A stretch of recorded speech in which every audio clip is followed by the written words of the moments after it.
시청자 여러분, 안녕하십니까? 2월 19일 금요일 JTBC 뉴스 아침엔 시작합니다. 오는 26일 국내에서 처음으로 시작되는 코로나19 백신 접종을 앞두고 요양병원과 요양시설의 접종 대상자 명단이 오늘 최종적으로 확정됩니다. 당초 입소자와 종사자 전체에 대해 접종이 진행될 예정이었지만 아스트라제네카 백신의 접종 대상이 65세 미만으로 제한되면서 1차 접종 대상을 다시 선정하게 됐습니다. 백신을 안전하게 배송하기 위한 모의 훈련도 오늘 실시됩니다. 코로나 국내 신규 확진자 수가 이틀 연속 600명대로 나오면서 새 거리두기 체계를 다음 달부터 시행하려던 계획에도 차질이 예상되는 가운데 오늘은 이보다 다소 적은 500명대 중후반 정도로 발표가 될 것으로 보입니다. 설 연휴 기간 만난 가족들 간의 감염에 공장과 또 대형 병원 등에서의 집단 감염이 이어지고 있습니다. 코로나19 바이러스의 기원 조사를 놓고 미국과 중국의 갈등이 커지고 있습니다. 중국 우한에서 발원 근거를 찾지 못했다는 세계보건기구 조사팀의 발표가 최근 나온 뒤 미국은 중국의 협조 태도를 지적하면서 의구심을 나타냈습니다. 그러자 중국은 미국도 조사를 받으라고 거듭 압박하고 있습니다. 2019년 갑자기 폐쇄됐던 미 육군 산하 생물 실험실이 코로나19와 관계가 있을 것이라는 주장도 폈습니다. 북극발 한파로 곳곳에서 전기와 수도가 끊기고 각종 시설 운영 등도 중단돼서 피해가 커지고 있는 미국에서는 백신 접종 계획에도 비상이 걸렸습니다. 접종센터들이 문을 닫고 배송도 미뤄지면서 접종이 줄줄이 연기되고 있습니다. 미국과 일본, 인도, 호주 4개국 협의체인 쿼드가 중국 견제를 위한 공조 의지를 다시 확인했습니다. 조 바이든 미국 대통령 취임 이후 처음으로 열린 쿼드 외교장관 회담에서 이들 4개국은 무력이나 강압으로 인도 태평양에서 현상을 변경하려는 중국의 어떤 시도도 강력히 반대한다는 입장을 정리했습니다. 어젯밤 강원도 양양의 한 창고에서 시작돼 바람을 타고 야산으로도 번진 불이 다행히 6시간 만에 진화됐습니다. 긴급 대피했던 인근 주민들도 집으로 돌아갔습니다. 코로나19 국내 백신 접종이 일주일 앞으로 다가왔습니다. 오는 26일부터 백신을 맞게 되는 1차 접종 대상자의 명단이 오늘 최종적으로 확정됩니다. 고령층의 접종 효과를 둘러싸고 논란이 이어지고 있는 아스트라제네카 백신은 요양병원과 요양시설에서 생활하거나 일하고 있는 65세 미만 27만 2천여 명이 우선적으로 접종하게 됩니다. 65세 이상의 경우 이르면 4월부터 접종이 시작될 것으로 예상되는데 정부는 화이자 등 다른 백신을 접종하는 방안도 검토하고 있습니다. 네, 백신을 전국으로 배송하는데 차질이 없도록 배송 과정을 미리 실전처럼 진행해보는 모의 훈련도 오늘 실시가 됩니다. 전다빈 기자입니다. 1차 접종 대상은 요양병과 요양시설에 입소해 생활하고 있거나 일을 하고 있는 65세 미만 총 27만 2천여 명입니다. 이틀 전 요양병원 등이 현장 접종 대상자 명단에 등록했고 보건소는 오늘까지 명단을 확인한 뒤 백신을 맞게 될 대상자를 최종적으로 확정합니다. 그리고 이를 바탕으로 25일까지 백신 배송과 방문 접종 일정이 결정되면 26일부터 접종이 시작됩니다. 의사가 근무하는 요양병원에서는 자체 접종을 하고 요양시설에서는 위탁 의료기관이나 보건소팀 등이 방문 접종을 실시합니다. 당초 정부는 요양병원과 시설의 입소자와 종사자 64만 8,855명 전체에 대해서 접종을 실시할 계획이었습니다. 하지만 식품의약품안전처가 고령층에 대해서는 아스트라제네카 백신을 신중히 사용하라고 권고하면서 접종 대상이 만 65세 미만으로 크게 줄었습니다. 아스트라제네카 백신의 고령층 접종 효과 논란 때문입니다.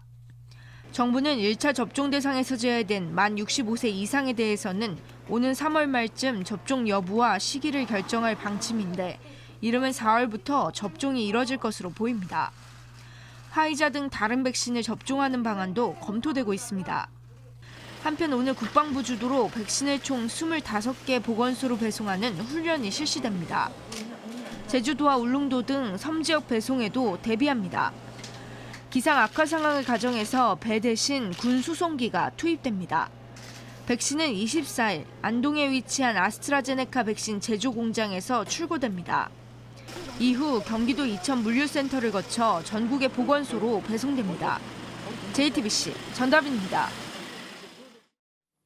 오늘 0시 기준 국내 코로나19 신규 확진자는 600명 밑으로 내려갈 것으로 보입니다. 어젯밤 9시까지 495명이 새롭게 확진 판정을 받았습니다. 전날 같은 시간대와 비교하면 69명이 적습니다. 이틀 연속 600명대를 기록하다가 조금 줄어들 것으로 예상되지만 전국 곳곳에서 집단 감염이 이어지고 있고 대형 병원에서도 확진자들이 잇따라 나오고 있어서 걱정이 큽니다. 최승훈 기자가 보도합니다. 서울대 병원입니다. 이곳에서 마취과 의사가 확진됐습니다. 먼저 감염된 가족과 접촉이 있었습니다. 확진되기 전까지 수술실에 계속 들어갔습니다. 병원은 비상이 걸렸습니다. 일단 교직원과 환자 등 32명을 검사했고 모두 음성으로 나왔습니다. 고대 안암병원에서는 병동 간호사가 확진됐습니다. 접촉자 100여 명은 음성이었습니다. 대형 병원 감염은 이미 커지고 있었습니다. 서울 용산에 있는 순천향대병원은 지금까지 171명이 확진됐습니다. 지난 12일 입원 환자 7명이 확진된 뒤 6일 만입니다. 다른 환자와 보호자뿐 아니라 직원과 간병인에게까지 퍼졌습니다. 마스크를 잘 쓰지 않았습니다. 화장실도 함께 썼습니다. 확진자가 나온 층에 세면대와 변기 등에서 나온 검체 37건 중 16건에서 바이러스가 나왔습니다. 서울 성동구의 한양대병원에서도 98명의 확진자가 나왔습니다. 중앙방역대책본부는 올해 들어 의료기관 등 대규모 사업장에서 일어난 집단 감염이 52건에 달한다고 밝혔습니다. 관련 확진자만 1,300여 명입니다. 정부는 의료기관에 대한 관리를 강화하기로 했습니다. 의료기관의 경우에는 코로나19의 최후의 보루기 때문에 종합병원의 환자가 또 종사자 중에 확진자가 발생할 경우 여러 가지 코로나 대응 자체에도 문제가 생기고 서울시는 2주마다 직원과 간병인, 보호자까지 코로나 검사를 받도록 행정명령을 내렸습니다. 방역수칙 준수도 강조했습니다. 의료기관의 감염 차단을 위해 방문이나 면회는 자제해 주시고 입원 환자는 보호자 1인만 동행해 주시기 바랍니다. 방역당국은 지자체, 종합병원과 논의를 거쳐 추가 대책을 내놓을 예정입니다. JTBC 최승훈입니다. 코로나19 바이러스가 맨 처음 어디에서 어떻게 발생했는지 그 기원을 밝히기 위한 조사를 둘러싸고 미국과 중국의 신경전이 갈수록 치열해지고 있습니다. 중국 우한에서 발원의 근거를 찾지 못했다는 세계보건기구의 최근 결과 발표에 미국 등 서방 국가들은 중국의 비협조로 조사가 충분히 이루어지지 못한 것 아니냐며 의심의 눈초리를 보냈습니다. 그러자 중국은 발끈하고 나섰습니다. 중국 외교부 대변인은 투명하고 개방적인 태도로 조사에 협조했다며 미국도 WHO 팀을 초청해 조사를 받아야 한다고 주장했습니다. 강버들 기자가 보도합니다. 美方可不可以与世卫组织开展全面充分的合作？美方可不可以邀请世卫组织专家赴美国开展溯源考察，得出独立的结论？ 미국 등이 중국의 협조 태도를 문제 삼으며 우한 현지를 살핀 코로나 기원 조사팀의 발표에 의구심을 나타내자 중국은 미국도 조사받으라고 재차 맞받아쳤습니다. 중국은 이미 충분히 협조했다며 중국의 책임이 있다는 서방의 추정을 따르는 게 독립적인 것은 아닐 것이라고 비꼬기도 했습니다. 그러면서 2019년 7월 미국 질병통제예방센터의 명령으로 폐쇄된 메릴랜드주의 미 육군산하 포트 데트릭 생물실험실을 다시 언급했습니다. 지난해 중국 관영 글로벌타임즈는 실험실 폐쇄가 코로나19와 관련이 있는 것 아니냐는 의심이 있다고 보도하기도 했습니다. 2019년 하반기 원인을 알 수 없는 호흡기 질환이 퍼졌다는 겁니다. 한편 냉동식품을 통해 코로나가 중국에 유입됐다는 일부의 주장에 대해 기원조사팀은 선을 그었습니다. At that time, the virus was not widely circulating in the world. The hypothesis or the idea of importing the virus to China through that route is not something that we're looking at. 거브러여수스 WHO 사무총장은 백신의 공평한 분배를 위한 선언문을 현지 시간 19일 발표하겠다고 했습니다. JTBC 강버들입니다. 미국에서는 닷새째 최악의 겨울 폭풍이 거의 모든 지역을 휩쓸고 있습니다. 텍사스를 비롯해 남부 지역을 강타한 데 이어서 지금은 눈과 진눈깨비를 뿌리면서 북동쪽으로 이동하고 있습니다. 수도 워싱턴 DC의 주민들을 포함한 1억 명이 겨울 폭풍의 영향권 아래 놓여 있습니다. 백신 공급과 접종에도 차질이 빚어지면서 변이 바이러스 확산에 맞서 접종의 속도를 내려던 바이든 행정부의 계획에도 빨간불이 켜졌습니다. 워싱턴에서 임종주 특파원이 소식 전해왔습니다. 천장에서 물이 쏟아져 내립니다. 강추위로 수도관이 얼어 터지면서 생긴 일입니다. 화장실 물은 눈을 녹였어야 하는 상황입니다. It started coming through the walls and just water just took over everything. Now it's a few inches in the unit. 지금까지 30여 명의 사망자를 낸 이번 겨울 폭풍은 남부 텍사스의 기온을 영하 20도 아래로 끌어내렸습니다. 기록적 혹한 속에 수백만 가구의 전기 공급이 끊기고 거의 50만 명이 저체온증 위험에 놓였습니다. 겨울 폭풍은 눈과 진눈깨비를 뿌리며 북동쪽으로 이동하고 있습니다. 수도 워싱턴 DC 지역을 비롯해 모두 1억 명이 영향권에 들어 있습니다. 길목에 놓인 노스캐롤라이나주는 비상사태를 선포했고 뉴욕도 폭설 대비 태세에 들어갔습니다. Here we go again. We got another storm coming. 백신 배포가 지연되고 접종도 줄줄이 연기되고 있습니다. 일부 지역은 접종 센터들이 아예 문을 닫았습니다. We've got fewer than 30,000 first doses on hand right now. That means we're going to run out. 대규모 정전 사태를 빚은 텍사스는 더 심각합니다. 냉동고 작동이 멈춘 곳에선 어렵게 확보한 백신을 폐기해야 할 수도 있습니다. 보건당국은 상황이 나아지려면 1, 2주는 걸릴 것으로 예상하고 있습니다. 변이 바이러스 확산으로 접종에 속도를 내려던 바이든 행정부가 예상 밖의 복병을 만나 주춤하고 있습니다. 워싱턴에서 JTBC 임종주입니다. 미국의 바이든 행정부가 출범한 뒤 처음으로 쿼드 4개국 협의체 미국과 일본, 인도, 호주 외무장관들이 만났습니다. 이들은 인도태평양 지역에서 중국을 포위하고 있는 국가들인데 바이든 행정부가 앞으로 쿼드를 이용해서 반중국 전선을 더욱 강화할 것이라는 분석이 나오고 있습니다. 박지훈 기자입니다. 미국 국무부가 현지 시간 18일 보도 자료를 냈습니다. 토니 블링컨 국무장관이 호주와 인도, 일본 외무장관과 화상회담을 가졌다는 내용입니다. 4개국은 적어도 매년 한 차례 이상 장관급 그리고 실무급 회담을 갖기로 합의했다고 밝혔습니다. 목표는 인도태평양 지역의 영토 상태를 현재 그대로 보존하고 항행의 자유를 지원하는 것이라고 강조했습니다. And this discussion with the Quad foreign ministers is critical to advancing our shared goals of a free and open Indo-Pacific. 회담 직후 모테기 도시미스 일본 외무상은 4개국은 중국이 무력으로 인도태평양의 현상을 변경하려고 시도하는 것을 반대했다고 공개했습니다. 지리적으로 쿼드 4개국을 연결하면 중국을 둘러싸게 됩니다. 미국의 인도태평양 핵심 전략은 중국 견제. 바이든 정부가 쿼드를 활용해 중국을 더욱더 억제하려 한다는 분석이 나옵니다.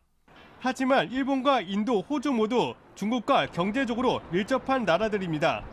이 때문에 효율적으로 한 목소리를 낼 수 있을지 의문도 제기됩니다. 한편 4개국은 쿠데타가 일어난 미얀마에서 민주정부를 복원시키는 데 대해서도 논의했다고 밝혔습니다. 4개국 정상회담 일정은 아직 잡히지 않았다고 모테기 일본 외무상이 전했습니다. JTBC 박지훈입니다. 검찰 고위 간부 인사에서 배제된 뒤 물러나겠다는 뜻을 여러 차례 밝혔던 청와대 신현수 민정수석이 어제는 아예 휴가를 내고 근무를 하지 않았습니다. 인사를 강행했던 박범계 법무부 장관은 신 수석을 따로 만날 용의가 있다고 말했지만 사의를 거두는 것이 쉽지 않을 것이라는 전망이 나옵니다. 박민규 기자입니다. 사의를 밝힌 신현수 민정수석이 휴가에 들어갔습니다. 청와대 고위 관계자는 신 수석이 일단 출근한 뒤 오늘까지 이틀 휴가를 신청했다고 밝혔습니다. 대통령이 아닌 참모의 휴가 소식을 공식적으로 알린 것 자체가 이례적입니다. 이 관계자는 신 수석이 다음 주 출근할 예정이라면서도 충분히 숙고한 뒤 복귀했으면 한다고 덧붙였습니다. 신 수석의 휴가가 단순한 휴가가 아니란 뜻입니다. 실제로 여권에서는 신 수석의 사의가 여전히 강하다는 얘기가 나옵니다. 신 수석이 조율 중에 검찰 인사를 강행했던 박범계 법무장관은 만류하겠다는 입장을 밝혔습니다. 사의를 표시한 것에 대해서는 참으로 제 마음이 아픕니다. 얼마든지 따로 만날 용의가 있고요. 하지만 신 수석의 반대에도 이른바 추미애 라인 검사장들을 남기는 인사를 한 경위에 대해선 언급을 피했습니다. 그 인사의 과정들에 대해서 구체적으로 소상히 말씀드릴 수가 없습니다. 민정수석과 인사합의가 좀 중단된 이유가 있을까요? 구체적인 내용은 여러분들이 양해해 주시고 이런 가운데 여권에서는 신 수석에 대한 강경론도 나오기 시작했습니다. 검찰을 대하는 기조가 바뀌지 않는 이상 정상적으로 근무하기 어렵다거나 대통령이 제가한 인사안에 반발하는 건 이미 비서의 직분을 넘어선 일이란 겁니다. 신 수석이 복귀한다고 해도 받아줘서는 안 된다는 주장입니다. 이에 따라 신 수석 휴가가 끝나는 다음 주까지도 검찰 인사에서 촉발된 여권 내 갈등은 계속될 걸로 보입니다. JTBC 박민규입니다. 학창시절 당한 폭력에 대한 폭로가 이어지면서 요즘 연일 이 소식 전해드리고 있는데요. 피해자 한 명의 얘기를 직접 들어봤습니다. 7년 전 지속적으로 당한 언어폭력이 마음 깊이 남아있는 상태에서 가해자가 배구 선수로 활동하고 있는 걸 보고 글을 올린 피해자인데 이에 대해 구단은 조사를 하고 있다는 입장이고 이 피해자는 법적 대응도 하겠다고 했습니다. 이수진 기자입니다. 너 왜 안 죽냐고, 왜 사냐고, 엄마가 창피하겠다고. 너 죽으면 장례식장에서 춤춰줄 테니까 빨리 죽으라고. 거의 매일. 은근한 따돌림은 초등학교 4학년 컵스카우트 활동을 하며 시작됐지만 집요한 괴롭힘은 6학년 때 본격화됐다고 주장했습니다. 신입 여자 프로배구 A 선수와 같은 반이 됐을 때였습니다. 학교를 가야 한다 생각하면 몸도 아파와 여러 차례 결석을 했지만 선생님은 아무런 조치도 취하지 않았다고 했습니다. 그 담임쌤이 저희 반 애들한테 우리는 학폭이 없어서 좋아 막 이러면서 우리 학폭 없지 이렇게 수시를 믿는 거 보고 그때 좀 포기했던 것 같아요. 선생님은 어차피 안 믿어주겠구나. 초등학교를 졸업하며 피해자는 뉴질랜드로 떠났지만 3년 내내 지속된 언어폭력은 마음에 오래 남았다고 했습니다. 밤마다 잠을 못 자고 이제 계속 나를 세고 그렇게 하니까 그럴 때 제일 마음이 아프죠. 잠도 못 자고 이제. 그러면 그런 말 매일 듣는다고 생각해보세요. 살 수 없어요. 당시의 가해자가 신인 배구 선수로 활동하는 영상을 보고 8일 구단에 연락했고 16일 온라인 커뮤니티에 글을 올렸습니다. 구단은 JTBC와의 통화에서 선수가 일방적인 폭력은 없었다는 입장이라 사실관계를 파악하고 있다고 했습니다. 하지만 피해자는 A 선수 측과의 통화 내용을 공개하며 법적 대응을 예고했습니다. 예전에 어머님하고 통화했던 기억이 지금 나기 시작하는 거야. 미안해 하고는 있더라고. 왕따 당하기 싫어서 이제 더더욱 괴롭힌 것 같은데. JTBC 이수진입니다. 지난해 여름부터 만들어진 스포츠 윤리센터라는 곳이 있습니다. 반년 동안 접수된 사례들 가운데 폭력 관련이 가장 많다고 하는데요. 중요한 건 이렇게 폭력 등의 신고가 접수된 이후 어떻게 잘 해결이 됐는지인데 지금 센터 상황으로는 한계가 좀 있습니다. 이어서 최수연 기자입니다.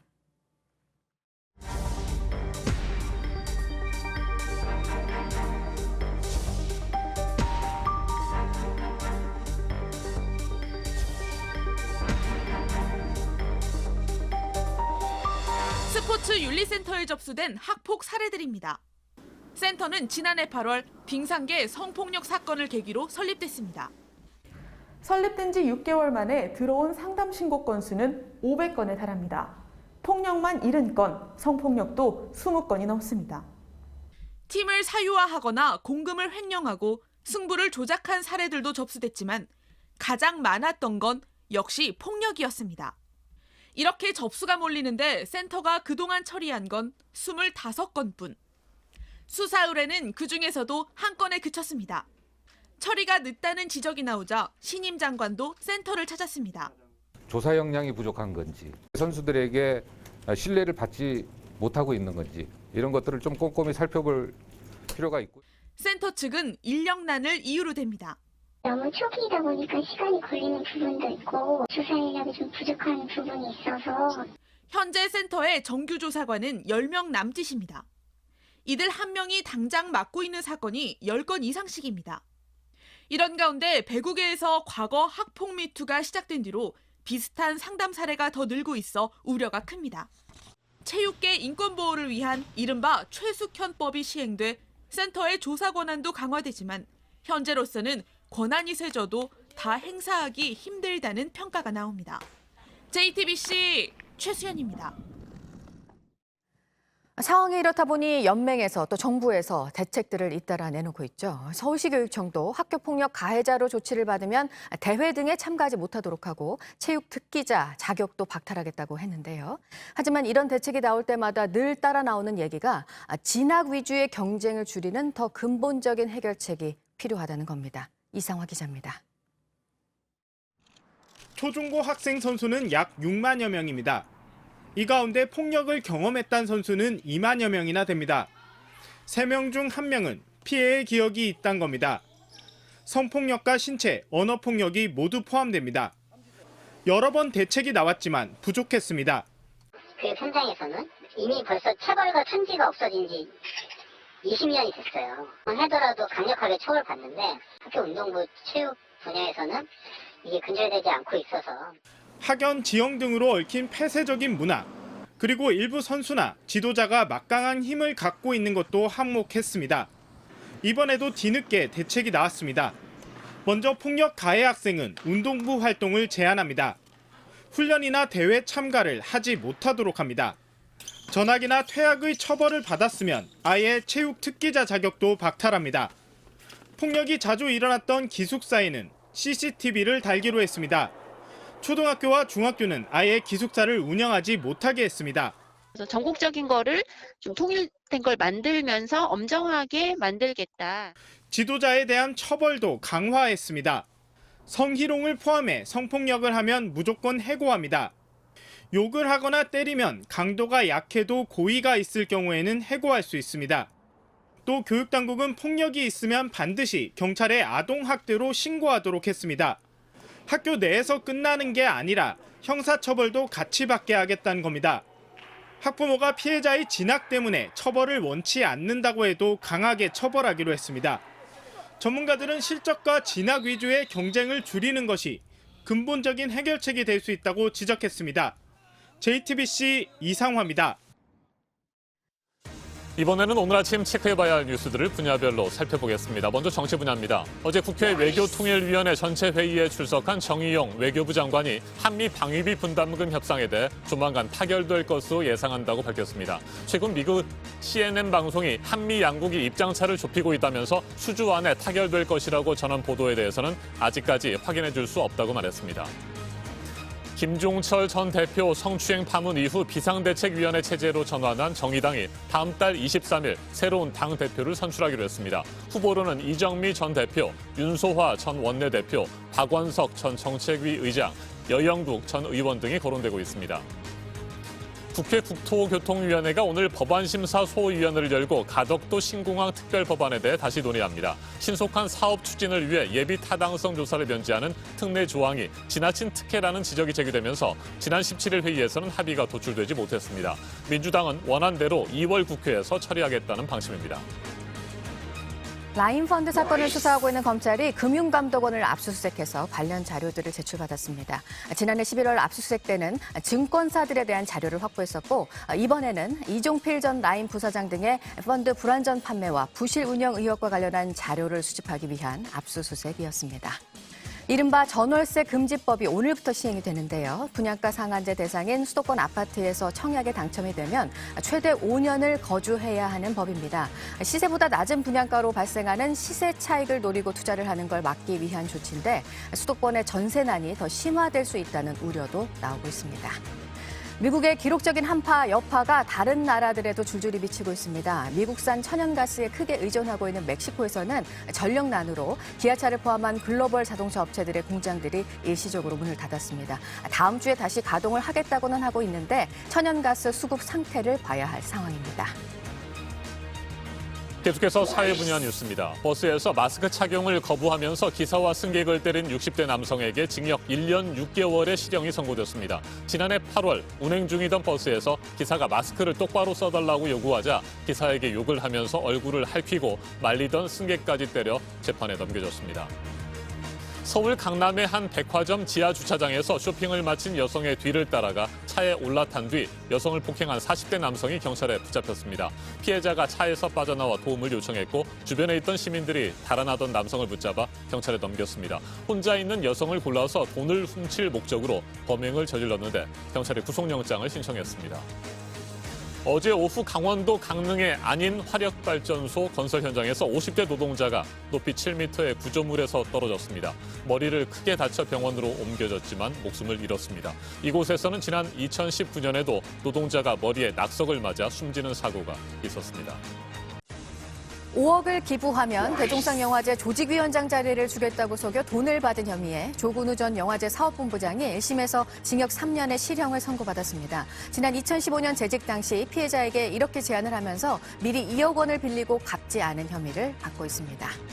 미얀마의 평화를 바라는 국내 불교계의 목소리가 잇따라 나오고 있는데요. 쿠데타를 비판하면서 붓다의 나라인 미얀마 국민들의 인간다운 삶을 위한 행동에 자비의 응원을 보낸다는 내용입니다.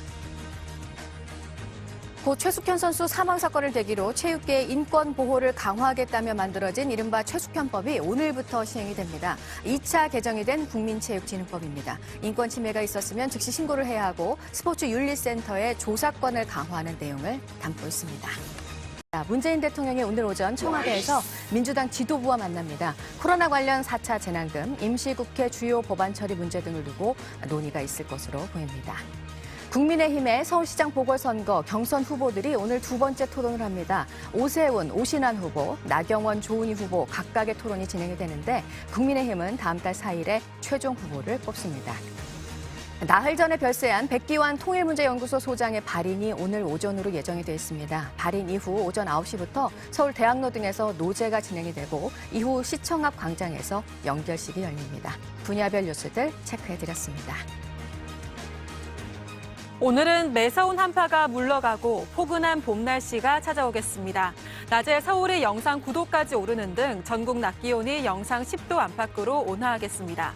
다만 강원 영동 지역에서는 산불을 조심해야 합니다. 건조특보가 내려져 있는 데다가 바람까지 강하게 불고 있습니다. 일부 산간 지역에선 최대 순간 풍속이 초속 30m에 이르는 돌풍이 불 것으로 보입니다.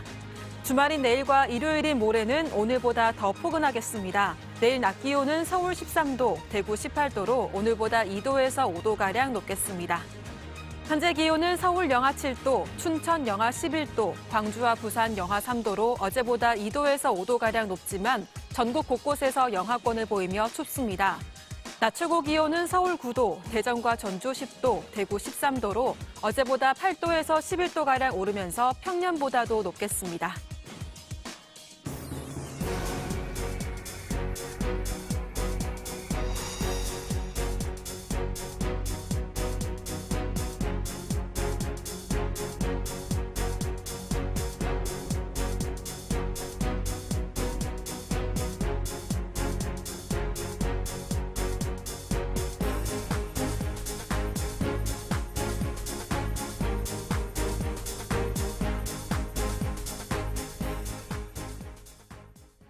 어제 새벽 강원도 춘천에서 승용차가 가로수를 들이받고 상가 건물로 돌진했습니다. 20대 운전자를 포함해 2명이 숨지고 3명이 크게 다쳤습니다. 순찰하고 있던 경찰차가 이상하게 달리는 차량을 발견하고 세우려 했지만 차량은 그대로 달렸고 끝내 사고로 이어졌습니다. 조승현 기자가 취재했습니다. 새벽 시간 텅 빈 도로에 무서운 속도로 승용차가 나타납니다. 어딘가 부딪혀 불꽃이 사방으로 튑니다. 사고 충격으로 먼지가 피어오릅니다. 어제 새벽 4시쯤 강원도 춘천시 후평동에서 사고가 났습니다. 사고 차량은 이 가로수를 들이받은 뒤에 인도를 넘어 근처 상가로 돌진했습니다. 차량에 부딪힌 건물 외벽이 크게 망가졌습니다. 상가 유리문이 박살나 온데간데 없습니다. 인도에도 사고 흔적이 남았습니다. 차량은 종잇장처럼 구겨져 성한 곳이 없습니다. 이 사고로 운전자 21살 A씨와 함께 타고 있던 19살 B군이 숨졌습니다. 나머지 동승자 3명도 크게 다쳐 병원에서 치료를 받고 있습니다. 이들은 동네 선후배 사이로 알려졌습니다. 사고 차량은 운전자 아버지 소유였습니다. 그런데 이 차량은 사고 직전 경찰에 쫓기던 중이었습니다. 실제로 사고가 난 지 10여 초 만에 경찰차가 나타났습니다. 상황은 이랬습니다. 새벽 시간 순찰 중이던 경찰차가 지그재그로 운행하는 승용차를 발견합니다. 정차를 요구했는데 멈추지 않았습니다. 3km 거리를 더 달렸고 결국 사고가 났습니다. 또 다른 CCTV엔 사고 직전 내리막길을 달리는 사고 차량과 그 뒤를 쫓는 경찰차의 모습이 담겼습니다. 도로 중앙에서 세워서 검문 용사를 할 수 없잖아요. 그러니까 그 갓길에 세워서 그 정차를 해라 했는데 이제 계속 그게 진행을 하신 거예요. 경찰은 차량 블랙박스를 꺼내 사고 원인을 조사 중입니다. 음주 여부를 확인하기 위해 숨진 운전자의 혈액을 국립과학수사연구원에 보낼 예정입니다. JTBC 조승현입니다. 어젯밤 10시 15분쯤 강원도 양양군 사천리에 있는 한 주택 창고에서 불이 났습니다. 창고를 모두 태운 불은 초속 8m의 강한 바람을 타고 곧바로 인근 산으로 번져서 산림 6만 5천 제곱미터를 태웠습니다. 소방과 산림당국은 대응 2단계를 발령했고 양양군, 경찰, 군부대 등과 함께 펌프차를 비롯한 장비 60대와 인력 1,028명을 투입해 오늘 새벽 4시 15분쯤 6시간 만에 진화 작업을 마쳤습니다. 불이 번지자 인근 주민 80여 명이 긴급 대피했는데 인명피해는 없었습니다. 지금은 주민들 모두 집으로 돌아간 상태입니다. 어제 저녁 7시 20분쯤 경남 김해시 한림면의 건설자재 제조 공장에서도 불이 났습니다. 40대 노동자 한 명이 얼굴과 팔에 화상을 입고 병원으로 옮겨졌습니다. 건물 7개 동 가운데 4개 동이 불에 탔습니다. 소방당국은 샌드위치 패널형 지붕으로 불길이 계속 옮겨붙어 진화에 어려움을 겪었다고 밝혔습니다. 이로 인해 완전히 불길이 잡히기까지 3시간 넘게 걸렸습니다. 어제 오후 2시 50분쯤 경남 밀양시 산내면에 있는 사찰에서 불이 나 4시간 반 만에 꺼졌습니다. 사찰 건물 2곳이 모두 탔고 불은 인근의 야산으로도 일부 옮겨 붙었습니다. 소방당국은 사찰 진입로가 좁아서 진화에 어려움을 겪었다며 정확한 화재 원인을 조사 중이라고 밝혔습니다. 아침엔 세계 시간입니다. 유럽 서남부에 위치하고 있는 이폰 군주제 국가죠. 스페인에서 지난 16일 한 래퍼가 구속됐습니다. 자신이 만든 노래 가사를 통해 왕실을 모욕했다는 혐의입니다. 이후 스페인 전역에서 래퍼의 구속에 항의하는 시위가 이어지고 있습니다. Hoy es tirano, no solo hay pa' tu padre, que el grito republicano, tu tímpano taladre, al oprimido amo, odio el reinado opresor. 스페인의 래퍼 파블로 하셀은 지난 2014년부터 자신이 직접 쓴 랩 가사와 소셜미디어에 올린 글을 통해 스페인의 체제와 왕실을 비판해왔습니다. 스페인 왕실이 프랑코 독재 정권의 후계라고 주장했습니다. 현 스페인 국왕인 펠리페 6세의 아버지 후안 카를로스를 폭군이자 마피아 두목이라고 비판하기도 했습니다. 분리 독립운동과 반파시스트 활동을 한 무장단체들을 찬양한 것도 문제가 됐습니다. 스페인 고등법원은 하셀에게 왕실 모욕과 테러 미화 혐의를 물어서 징역 9개월을 선고했고 지난해 5월 대법원에서 형이 확정됐습니다. 이에 따라 지난 12일 수감될 예정이었는데 하셀은 이를 거부하고 지지자 50여 명과 함께 카탈루냐주에 있는 예이다 대학교로 피신했습니다. 하지만 나흘 만인 지난 16일 현장에 출동한 경찰에 의해 체포됐습니다. 체포 당시 하셀의 말 직접 들어보시겠습니다. La ayuda.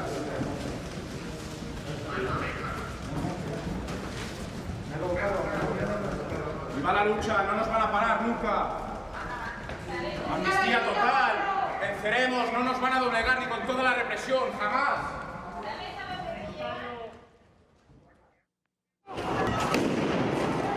스페인 주요 도시 곳곳에서 수천 명의 시민이 하셀의 석방을 촉구하는 시위를 벌였습니다. 시위대는 하셀을 구속시킨 것은 표현의 자유를 억압하고 권력에 대한 비판을 봉쇄하려는 시도라고 주장했습니다. 진압에 나선 경찰을 향해 돌을 던지고 불을 질렀습니다. 시위가 점차 격렬해지면서 이 과정에서 수십 명이 경찰에 연행됐습니다. 유명 배우 하비에르 바르뎀을 비롯한 스페인 문화예술가 200여 명은 왕실 모욕죄가 존재하는 한 오늘은 하셀이지만 내일은 우리들 가운데 한 사람이 처벌될 수 있다며 탄원서를 제출했습니다. 스페인 왕실 모욕죄와 표현의 자유 논란으로 점차 격화되고 있는 스페인 시위 사태, 전문가와 좀 더 자세하게 짚어보겠습니다. 한국 스페인 어문학회장을 맡고 있는 신정환 한국외대 스페인어 통번역학과 교수 전화로 연결되었습니다. 교수님 안녕하십니까? 예, 안녕하십니까? 네, 래퍼 하셀이 스페인 왕실에 대한 비판을 이어가고 있는 배경부터 먼저 살펴보죠. 스페인 왕실이 프랑코 독재 정권의 후계라는 하셀의 주장, 근거가 뭘까요? 네, 역사적인 배경이 있는데요. 현재의 스페인 왕실이 40년 동안 스페인을 통치했던 프랑코 총통이 지명했던 후계자이기 때문입니다. 네. 잘 알다시피 프랑코 총통은 40년 동안 스페인을 통치했는데 그가 1975년에 사망하기 전에 6년 전에 현재 펠리페 6세 국왕의 아버지인 후안 카를로스를 공식 후계자이자 단절됐던 왕위 계승권자로 선언합니다. 근데 이 후안 카를로스는 누구냐면은 스페인의 제2공화국이 성립하면서 왕위를 내놓고 망명했던 알폰소 13세의 손자였거든요. 네. 그래서 다시 말하자면 프랑코 총통이 스페인의 입헌 군주제를 부활한 셈이죠. 그런 배경도 있고 또 다른 배경은 물론 이 핫셀이 중앙정부의 반기를 들고 분리독립을 주장하는 카탈루냐 분리독립주의자라는 점도 있습니다. 이 카탈루냐 역사를 보면은 300년 전에 왕위 계승 전쟁에서 합스부르크 왕실 편을 들었습니다. 네. 그런데 그 스페인 왕위 계승 전쟁에서 부르봉 왕가가 승리하면서 전쟁이 끝났는데 지금도 그때 승리했던 부르봉 왕가가 지속되고 있는 셈이거든요. 그렇게 보면은 뭐 현재 카탈루냐 사람들이 부르봉 왕가에 대해서 우호적이기는 힘들다고 봐야죠. 네. 핫셀은 현재 스페인 국왕의 아버지 후안 카를로스 전 국왕에 대해서도 폭군이자 마피아 두목이다 이렇게 맹비난을 했습니다. 후안 카를로스 전 국왕 지난해 부패 혐의에 휘말려서 스페인을 떠나지 않았습니까? 이 부분을 지적하는 것이라고 봐야 되겠죠? 그렇습니다. 특히 후안 카를로스 국왕은 2000년대 들어서 조금 일련의 스캔들에 휩싸이는데 뭐 2012년도에 아프리카에 코끼리 사냥을 갔다가 스캔들이 나섰고 또 2013년도에는 독일 여성 기업인과도 좀 뭐 연문이 있었고 특히 이제 결정적인 게 지금 말씀하신 그 2008년 사건이었습니다. 그러니까 스페인 컨소시엄이 사우디아라비아 고속전철을 건설할 때 개입해서 해외로 약 1억 불을 빼돌렸다는 의혹이 일어났습니다. 네. 그래서 이미지에 큰 타격을 입게 됩니다. 네. 여기다가 뭐 2018년도에는 또 어떤 일이 있었냐면은 그 사위, 그러니까 지금 현재 국왕의 둘째 누나죠. 그 사위가 공금횡령, 탈세, 돈세탁 등으로 징역형을 받았거든요. 그래서 이런 일련의 스캔들이 그 왕실의 이미지, 그다음에 후안 카를로스 전 국왕의 이미지에 먹칠을 했다고 볼 수 있습니다. 네. 스페인 왕실에 대한 스페인 국민들의 전반적인 여론은 어떻습니까? 원래 스페인 왕실에 대한 국민의 이미지는 굉장히 좋았습니다. 네. 이 후안 카를로스 국왕이 프랑코의 후계자로 지명됐을 때 이 계명천지에 무슨 입헌군주제냐 국민들이 반대를 많이 했거든요. 그런데 1981년도 스페인에 군부 쿠데타가 있었습니다. 민주화가 이루어지고 있던 과정에서 일부 군인들이 쿠데타를 일으켰는데 이때 후안 카를로스 국왕이 TV에 직접 담화문을 발표하면서 쿠데타를 단죄하고 쿠데타를 막아내는데 결정적인 공헌을 합니다. 이때부터 후안 카를로스 국왕은 스페인 민주주의의 수호자이며 또 수호자라고 불리고 또 왕실의 이미지도 굉장히 좋아졌죠. 그래서 이분이 즉위한 지 25년이 되는 2000년까지만 해도 여론조사를 해보면은 왕실에 대한 지지도가 80%에 이르렀습니다. 네. 근데 이제 앞서 말씀드린 일련의 스캔들로 인해서 결국은 2014년 6월, 그러니까 지금부터 한 7년 전에 지금의 국왕인 아들 펠리페 6세한테 왕위를 물려주고 39년의 통치를 마칩니다. 이런 일련의 과정이 스페인 왕실의 전반적인 이미지 하락에 불가피하게 작용하고 있다고 봅니다. 알겠습니다. 네. 네. 오늘 여기까지 듣도록 하겠습니다. 말씀 잘 들었습니다. 신정환 한국외대 스페인어 통번역학과 교수였습니다. 래퍼 파블로 하셀은 AP통신과의 인터뷰에서 내가 어떻게 생각하고 말해야 하는지 정부가 정하도록 놔두지 않겠다고 말했습니다. 그러면서 비판하는 노래를 계속해서 쓰겠다는 뜻도 밝혔습니다. 스페인 정치권도 움직이고 있습니다. 집권 연정 소속 3개 정당 가운데 포데모스와 좌파 연합은 왕실 모욕죄 완전 폐지를 주장하고 나섰습니다. 이 같은 상황에서 스페인 법무부는 징역형을 배제하고 벌금형만 허용하는 수준의 형법 개정을 검토하고 있는 것으로 알려졌습니다. 파블로 하셀의 구속에서 촉발된 이번 사태가 스페인의 형법까지 바꿔놓을 수 있을지 주목됩니다. 지금까지 아침 현석이었습니다.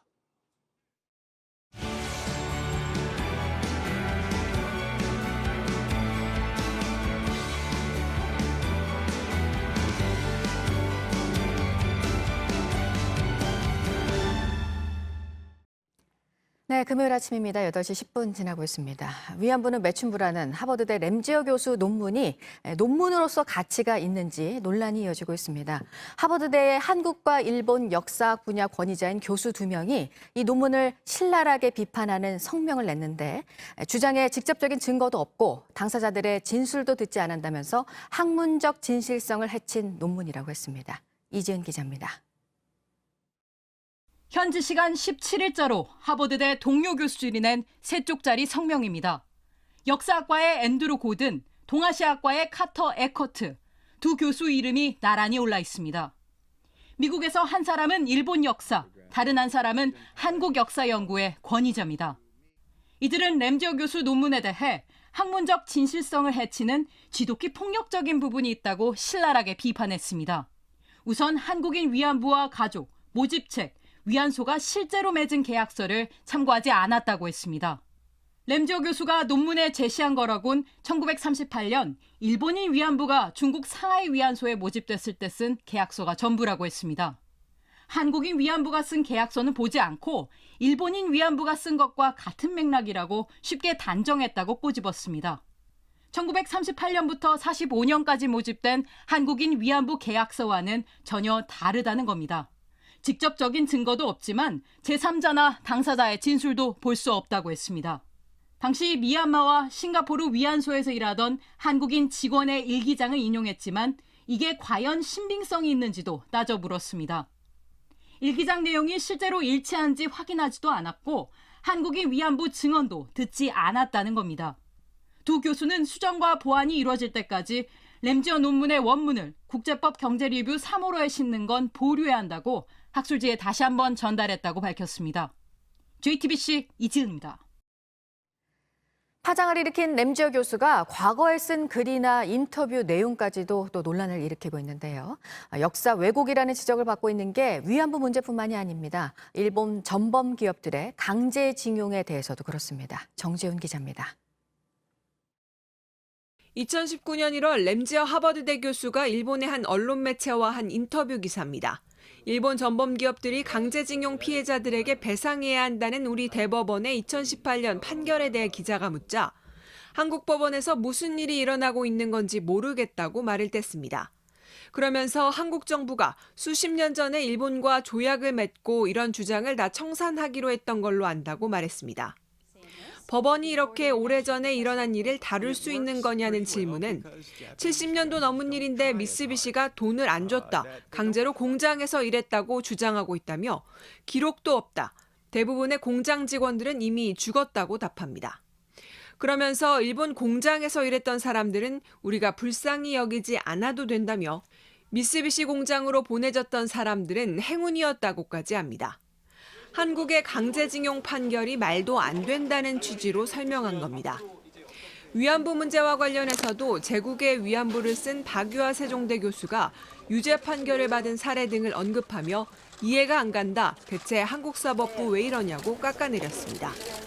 램지어 교수는 또 다른 논문에서는 일제강점기 일본인이 제일교포를 차별한 건 제일교포 탓이라고 주장했습니다. 당시 조선인들은 읽지도 못하고 덧셈과 뺄셈도 못하는 하등 노동자로 묘사하기도 했습니다. JTBC 정재윤입니다.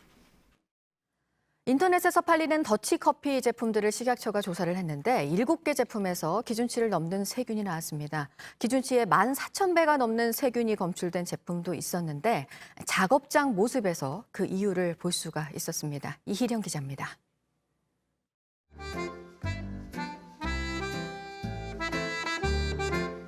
커피 한 잔의 여유는 이제 일상의 한 부분이 됐습니다. 운동할 때랑 그럴 때 좀 더 집중하고 그러려고. 그래서 일주일에 2-3번 정도 먹는데 하루에 한 3잔씩은 먹는 것 같아요. 쓴맛이 덜하고 부드러운 더치커피도 요즘 인기가 많습니다. 더치 원액 같은 거 인터넷 쇼핑몰에서 구매해서 집에서 그냥 얼음 넣어서 섞어 먹거나 다른 우유 같은 것도 넣어서 라떼로 막 해먹거나. 이게 바로 더치커피를 내리는 기구입니다. 갈아둔 원두를 이곳에 넣고 그 위에 찬물을 떨어뜨려 추출하는 방식인데요. 다른 커피와 달리 열을 가하지 않는 만큼 위생관리가 더 철저해야 합니다.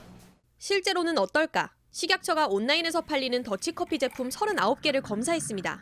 이 중 7개 제품에서 기준치를 훌쩍 넘는 세균이 나왔습니다. 적게는 기준치의 1.8배부터 많게는 14,000배까지 나온 커피도 있었습니다. 작업장 모습을 보면 이상한 일이 아니었습니다. 한 작업장엔 커피를 추출하는 기구가 바닥에 놓여 있습니다. 덮개도 덮지 않았습니다. 기구를 잘 닦지 않아 커피의 흔적이 남아있거나 닦아도 찌꺼기는 그대로인 곳도 있었습니다. 위생복을 입지 않고 작업하기도 했습니다. 어르신분들도 많이 드시고 하니까 위생관리가 조금만 더 잘 되면 좋겠어요. 식약처는 문제가 된 제품을 폐기하고 15일 동안 생산과 판매를 못하게 했습니다. 또 적발된 업체에 작업장 환경과 세척 공정을 개선할 것을 지시했습니다. JTBC 이희령입니다. 검찰 고위 간부 인사에서 배제된 뒤 물러나겠다는 뜻을 여러 차례 밝힌 뒤 어제 휴가를 내고 출근하지 않았습니다. 청와대 신현수 민정수석의 거취를 둘러싸고 논란이 계속되고 있습니다. 박범계 법무부 장관은 신 수석이 사의를 표명한 것에 대해 마음이 아프다며 보다 더 소통하겠다고 말했습니다. 신 수석을 따로 만날 용의도 있다고 덧붙였습니다. 차재원 부산가톨릭대 특임교수 자리에 함께했습니다. 어서 오십시오. 예, 안녕하세요. 네, 지난 7일 일요일이었습니다. 네. 그날 한낮에 법무부가 기습적으로 검찰 고위 간부 인사를 발표하지 않았습니까? 맞습니다. 이때만 해도 윤석열 검찰총장이 또다시 패싱을 당했다. 이 정도의 지적만 나왔는데 나중에 알고 보니까 말이죠. 신현수 민정수석까지 패싱을 당한 상황이 된 겁니다. 네.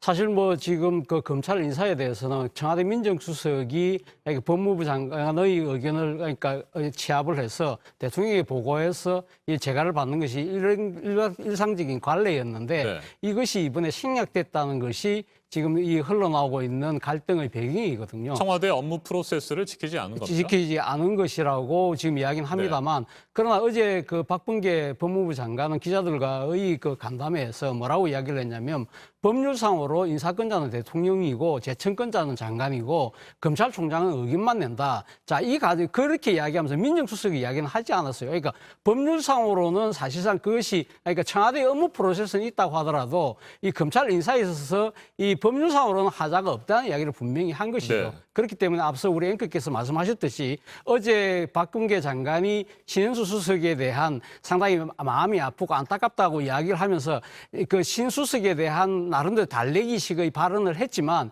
이것이 받아들여질 가능성이 낮은 이유가 지금 이 청와대 업무 프로세스는 사실 법률상에는 존재하지 않는 거기 때문에 법률상 하자는 없다, 문제가 없다는 뜻을 내비친 것이기 때문에 과연 그 신현수 수석이 법무부 장관의 이러한 상당히 어떻게 보면 위로성 발언에 상당히 받아들일 가능성은 적어 보인다는 이유가 노는 이유가 바로 거기에 있다는 겁니다. 네. 신현수 민정수석은 문재인 정부의 첫 번째 검찰 출신 민정수석입니다. 그동안에 추미애 전 법무부 장관과 윤석열 검찰총장의 갈등이 극심했었고 검찰과 여권과의 관계도 굉장히 좋지 않았습니다. 이 같은 상황에서 조율자로서의 역할을 하려고 했었는데 이 부분이 제대로 되지 않았고 이번 검찰 고위급 인사 안의 경우에도 조율이 맞춰지지 않은 상태에서 대통령에게 보고가 되고 재가가 난 겁니다. 그렇다면 과연 문재인 대통령은 이렇게 조정이 안 된 것을 몰랐을까? 이 부분이 궁금합니다. 저는 문재인 대통령이 본인이 민정수석을 했잖아요. 네. 그렇기 때문에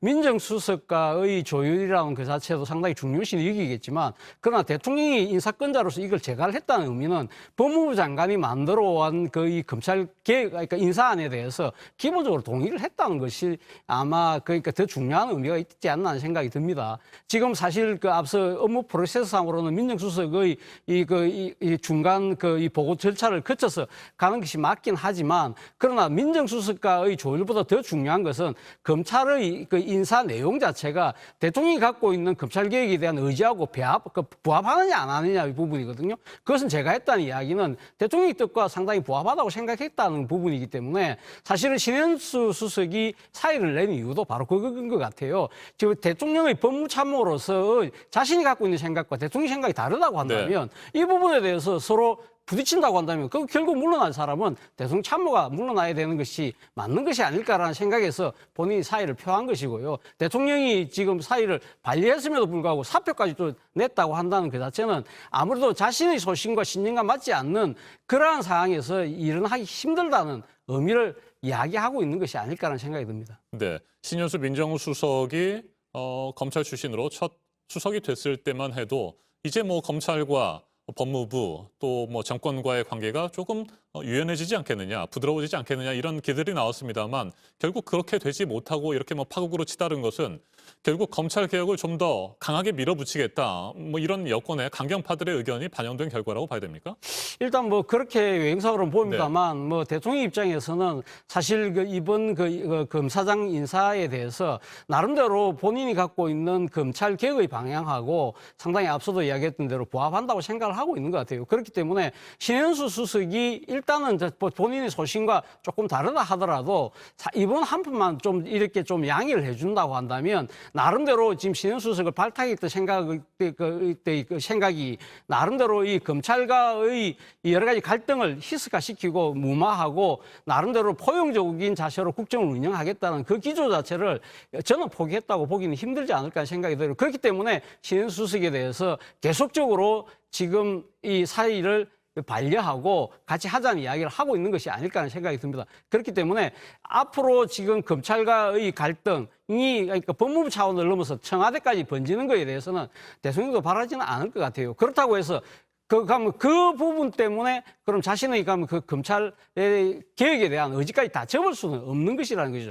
이를 우선순위상 일단은 이번 인사는 본인의 뜻대로 하지만 그러나 향후 검찰과의 갈등 부분에 있어서는 신현수 수석을 계속적으로 데리고 가면서 그런 부분들에 대한 우려를 불식시켜 나가겠다는 의지가 지금 이 여러 가지 행태에서 나타나고 있는 것이 아닐까 생각이 듭니다. 네, 국정사령탑인 청와대 안에서도 뭐 의견은 충분히 사안에 따라서 다르고 또 뭐 충돌할 수도 있을 겁니다. 뭐 법무부와 검찰, 청와대 입장이 다 다른 상황도 발생할 수 있을 것이고요. 그런데 이번 사태를 보면서 문제라고 지적하는 부분들은 과연 그렇다고 한다면 청와대 안에 이런 다양한 의견들을 조정하고 갈등을 조정할 수 있는 기능은 이제 모두 상실한 것이냐 이런 부분 아니겠습니까? 이건 어떻게 생각하세요? 맞습니다. 사실 어떻게 보면 청와대가 국정 컨트롤 타워이지 않습니까? 그 안에서 여러 가지 갈등 상황 자체가 뭐 내부적으로 존재할 수는 있지만 이것이 외부적으로 이렇게 공개적으로 드러나는 부분 자체는 대통령 입장에서는 상당히 아픈 대목일 수밖에 없는 것이죠. 특히 정권의 말기다. 그렇기 때문에 레임도로 가는 것이 아니냐는 그런 우려도 놓은 것도 사실이거든요. 그러나 한편으로 보면 대통령 입장에서는 사실 그러니까 본인이 지금 사실 인사라는 것은 대통령 통치행위 가장 중요한 한 대목일 수 있는 것이거든요.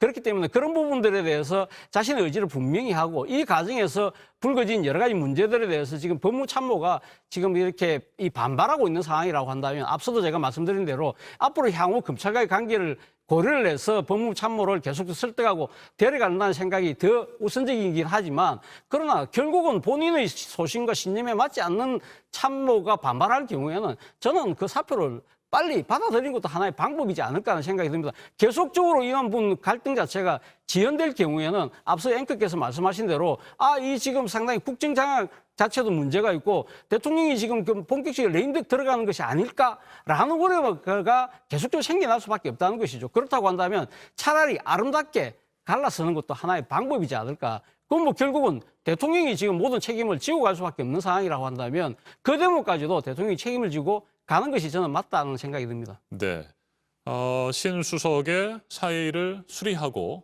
뭐 다음 수석을 지명하는 것이 낫겠다 이렇게 보시는 거군요. 예, 저는 뭐 그렇게 봅니다. 네, 그렇다고 하더라도 이번 갈등에서 드러났던 것처럼 법무부와 검찰, 뭐 또 청와대를 둘러싼 갈등들은 계속될 것이고 추윤 갈등에 이어서 뭐 2차 시즌2의 갈등이 시작되는 것 아니냐 이런 우려들이 있는데 이건 어떻게 전망하세요? 저는 뭐 꼭 그렇게까지 그러니까 상황이 악화될 거라고는 보지는 않습니다. 왜냐하면 어차피 지금 윤석열 총장의 임기가 7월까지거든요. 그렇기 때문에 사실 뭐 지금 남아있는 수사가 몇 가지 조금 정권에게 민감한 수사들이 남아있긴 합니다만 그러나 뭐 저희가 지금 이 검찰의 입장에서도 상당히 무리한 수사를 하지는 않을 가능성이 저는 크다는 생각이 들고요. 그리고 앞으로 곧 있을 중간 간부 인사에서도 과연 지금 이 향후 사태를 우리가 가늠할 수 있는 하나의 가늠자가 될 것인데 이 부분과 관련해서는 아마 저는 박범계 장관도 상당히 무리하지 않을 것이다 하는 생각이 들어요. 왜냐하면 본인도 그런 이야기를 했거든요. 인사추천위원회의 여러 가지 생각을 받아들이겠다는 의미를 갖고 있기 때문에 지금 검사장 인사에서 불거진 여러 가지 검찰과의 갈등 부분을 계속적으로 이렇게 지속하기보다는 뭔가 톤다운하고 봉합하려는 그런 모습들이 보일 것이다. 그렇다고 한다면 향후 이 지금 검찰과의 갈등 부분은 계속적으로 심화되고 이 지금 더 발전되기보다는 뭔가 수습하려고 하는 쪽으로 가지 않을까. 그것이 이 지금 문재인 정부 입장에서도 상당히 정권을 마무리하는 가장 좋은 방법 중에 하나일 수도 있다는 것입니다. 알겠습니다. 신현수 민정수석이 어제와 오늘 이틀 동안 휴가를 내고 출근을 하지 않은 상태인데 월요일에 다시 출근을 하게 될지 물론 지금 그 가능성은 높아 보이지는 않습니다만 네. 지켜봐야 될 것 같습니다. 차재원 부산가톨릭대 특임 교수였습니다. 말씀 잘 들었습니다. 네, 미국 항공우주국 나사의 탐사선이 화성에 착륙했다는 소식인데요. 보도국 연결해서 알아보겠습니다. 지난해 여름에 발사가 된 화성 탐사선이죠? 네, 그렇습니다. 화성 탐사선 퍼서비어런스가 우리 시간으로 오늘 새벽에 화성에 착륙을 했습니다. 그 이후에 곧바로 첫 번째 사진을 전송했는데요. 흑백 이미지에는 황량한 화성 표면에 암석으로 추정되는 물체가 보이고 또 착륙 지점에 드리워진 탐사선의 그림자도 확인할 수가 있습니다.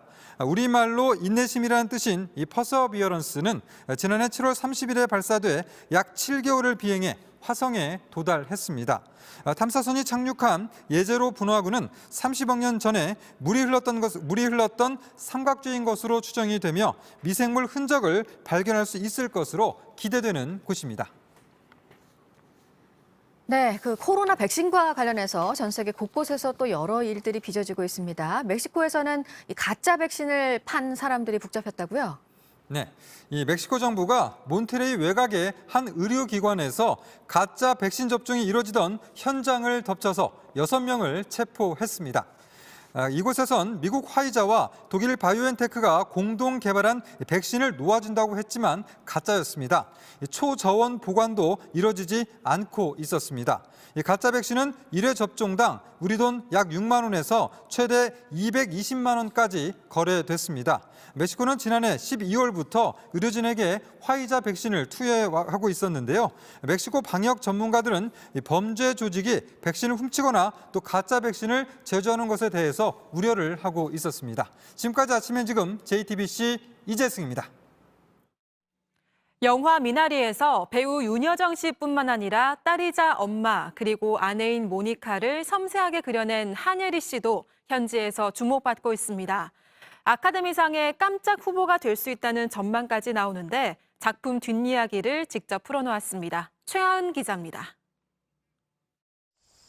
허허벌판에 변변한 계단조차 없는 바퀴 달린 집. 점점 더 심해진다. 낯선 땅에 뿌리 내리는 이민 가정의 이야기를 담기 위해 외딴 시골에서 진짜 가족처럼 지냈습니다. 한참 더울 때 촬영을 해서 평균 기온이 한 40도 정도 됐었고요. 아이들 걱정이 제일 많이 됐어요. 재미교포 감독의 어린 시절 경험이 녹아든 작품이지만 Through a lot of different things in life, experience becoming a father, experience failures, disappointments. 그의 할머니나 엄마를 그대로 옮겨놓으려 하지 않았습니다. 그 자유 속에서 한예리는 조용하지만 강인한 아내이자 엄마, 딸이기도 한 모니카를 섬세하게 그려냈습니다. 엄마가 바리바리 싸운 보따리를 풀며 울컥할 땐 멸치도 가져온 거야? 야, 또 울어? 멸치 때문에 울어? 정겨움과 그리움, 그리고 위로까지 전해집니다. When Monica eats the gochugaru, I burst into tears. Oh, I never knew that I needed that gift. 독립영화를 여러 차례 찍어봤지만 막상 비행기에 오르자 덜컥 겁부터 났는데 55년 차 배우 윤여정의 모습은 용기와 도전이 됐습니다. 어떻게 이 연세에서도 이렇게 겁을 안 내실까? 뭐든 이렇게 해보려고 하실까? 직접 부른 엔딩곡 비의 노래가 아카데미상 주제가상 예비 후보에 올랐고